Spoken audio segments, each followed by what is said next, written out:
Hello, it's me, Joby. Tuturuan ko kayo paano kumita gamit ang Shopee app. Hindi lang yan basta pang order ng items. Ayan, pwede rin tayong kumita gamit ang ating Shopee app. Ayan, mag-a-apply tayo bilang isang affiliate ni Shopee. Ayan guys, pero bago tayo magpatuloy, i-follow nyo muna ako. Ayan, thank you sa mga nag-follow dyan. Tapos, meron tayong 4 na requirements. Ang una, yung Shopee app natin, syempre. Pangalawa, 2 valid ID. Isang primary at secondary ID. Yung primary, yung mga SSID, UMID, tsaka driver's license, national ID. Yung secondary naman, yung TIN ID, mga ganon, PhilHealth, voters. Opo, secondary na lang yung voters kasi meron na tayong national ID.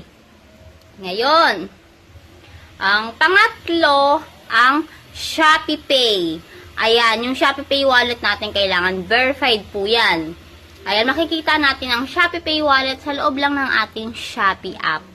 Ayan, dun nyo po yun makikita. At ang pang-apat po ay ang C-Bank.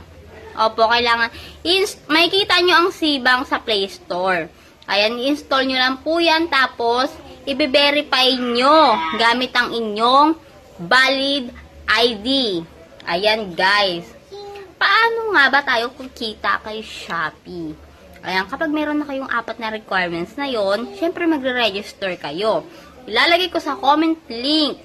Ayan, para mag-direct na kayo doon sa mismong pagre-registeran. Then guys, pag-approve na kayo bilang affiliate, i-set up nyo yung payment settings nyo. Ayan, doon kasi natatagalan yung iba eh. Sa payment settings talaga. Then, basta madali lang naman yun. Basta verify lang yung Shopee Pay mo, tsaka yung C-Bank, tsaka meron kang valid ID. Ay, wala namang problema doon. Kaso nga lang guys, hindi yun 1 click. Matagal po yun. 1 month po yun nire-review ni Shopee. Tapos, syempre, habang approve ka na maging affiliate, habang hinihintay mo ma-approve yung payment settings mo, mag-post ka na. Ayun nga, paano nga ba tayo kikita kay Shopee? Ayun guys, ang unang kitaan kay Shopee, pwede tayong mag-post ng mga picture, ng mga items doon.